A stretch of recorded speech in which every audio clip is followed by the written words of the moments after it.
হ্যাঁ, সম্মানিত ভিউয়ার্সগণ, দেখেন, দেখার সাথে সাথে কথাও শোনেন।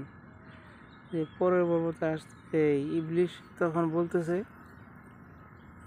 যে জান্নাতে আমি ঢুকতে পারি তোমার মুখের মধ্যে তুমি হা করো, তোমার মুখের ভিতরে চলে যাই, তুমি জান্নাতে যায় হা করবা, আবার আমি বেরিয়ে যাব। কিতাবে যেভাবে পাওয়া গেছে যে আদম আলাইহিস সালাম ইবলিশ সাপের মুখের ভিতরে ঢুকিয়া জান্নাতের ভিতরে চলে গেছে। আবার তো জান্নাতে ইবলিশ যাওয়ার পর ইবলিশ কী করলো, সাপের মুখ থেকে বাইরে হলো, বাইরে বুড়া এক বেরির রূপ ধরে। তখন তো সে বিভিন্ন রূপ ধরতে পারতো,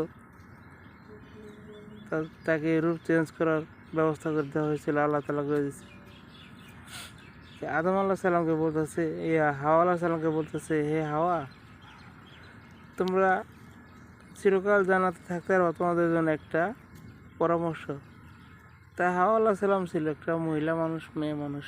সে বলতেছে, কি এটা আমাকে বলো। আমি আদম আল্লাহ সাল্লামকে নিয়ে চিরকাল জান্নাতে থাকতেছে, জান্নাতে একটা সুখের স্থান, এখানে অন্য কোনো জায়গায় যাই বসে না। তো কী করবো, তুমি এই ফলটা খাও, ওই যে গন্ধম ফলটা, এই ফলটা খেলে তোমরা চিরস্থায়ী জান্নাতে থাকতে পারবা, চিরস্থায়ী জান্নাতে থাকতে পারবা, সেখান থেকে আর বের করা হবে না তোমাদেরকে। তো ইবলিশের পরিকল্পনা আছে, তো হাওয়া বুঝতে পারে নাই। তাই হাওয়া ইবলিশকে বলতেছে, তা আল্লাহ নিষেধ করছে খাইতে, যে তুমি খাইলে কিছু হবে না, খাও, অসুবিধা নেই, তুমি খাইতে পারো, তুমি খাইলে আদম না খেলে তার কাজ হবে না, দুজনে একত্রে খাইতে হবে, খাওয়ার পর তোমার চির অমর হবা, তোমার এখান থেকে বের হবে না। তো তার ভিতরে লোভ এসে গেল, হাওয়া আল্লাহ সালামের ভিতরে লোভ আসা বললো। তো ইবলিশ যা বলে কথাটা কি সত্য ভাবতেছে। এখন ইবলিশ এর পরিকল্পনা হলো যে আগে একজনকে খাওয়াই, বাকিটা পরেরটা পরে তাকে খাওয়াতে। তো গাছের থেকে ফলটা ছিঁড়া হলো। হাওয়া আলাইহিস সালাম গন্ধম গাছ থেকে সে ফলটা ছিঁড়ল, সাথে সাথে গন্ধম ফল গাছ আল্লাহর কাছে দোয়া করলো যে, হে আল্লাহ, হাওয়া যেভাবে আমার থেকে আমার ফলটা আমার কাছ থেকে কেড়ে নিল, হে আল্লাহ, তাকে তুমি উপযুক্ত শাস্তি দাও। তো আল্লাহ তাআলার পক্ষ থেকে আওয়াজ হলো, হে গন্ধম গাছ, এই ফল যেভাবে হাওয়া তোমার থেকে ছিঁড়ে নিছে, তার শাস্তি সে অবশ্যই পাব।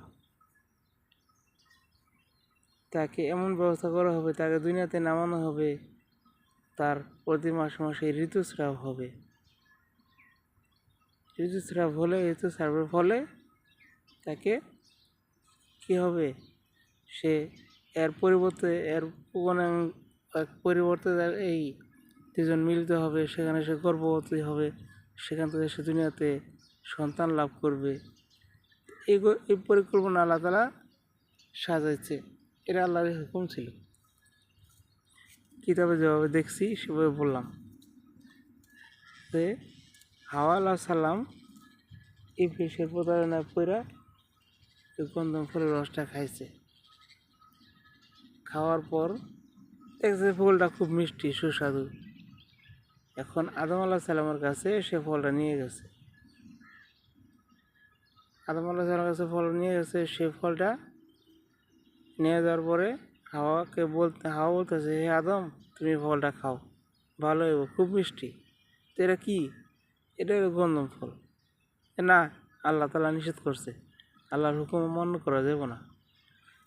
তো খাও, কিছু হইব না, এই চির অমরা থাকবো আমরা এখান থেকে আর বাইর হবো না। কে বলছে? ইবলিশ বলছে। তুমি ওর কথা মানলা কে? ওই তো শয়তান, ওই তো অভিশপ্ত, ওই তো এমন চাইতেছে আমরা জান্নাত থেকে বের হয়ে যাই। তো এরা মানে আদম আলাইহিস সালাম মানতে নারাজ, সে ফল দেখে দূরে চলে যায়, মানে ফল দেখে সে আগে বাড়ে, ফল তখন তার পিছে পিছে ছুটে, হে আদম, আপনি আমাকে খান, আপনি আমাকে খান। আদম বলছে, না, আমি খাবো না। মানে শত চেষ্টা করো, ফল সে খাইল না। তো এক সময় আদম আলাহ সাল্লাম ঘুমন্ত অবস্থা আছে জান্নাতের ভিতরে। হাওয়া আলাহ সাল্লাম করছে কি ফলের রসটা বাইর করে আদম আলাহ সাল্লামকে মানে নানান পদের কৌশল দিয়ে খাওয়াইছে। খাওয়ানোর পর সাথে সাথে তার পোশাক থেকে তার দেহ থেকে জান্নাতের পোশাক খুলে যেতে শুরু হইলো।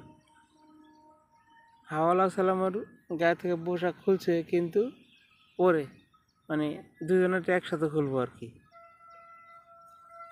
তো সেরার বিষয়টা হলো দুজন একসাথে তখন আর পোশাক খোলা হয় নাই, আলাদা আলাদা হয়েছে।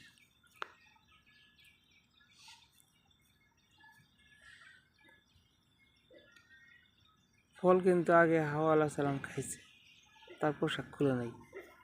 কিন্তু আদম আলাহ সাল্লাম খাওয়ার পরে পোশাক দুজনের এক এক করে খোলা শুরু হলো। পরে তারপরে আসতেছি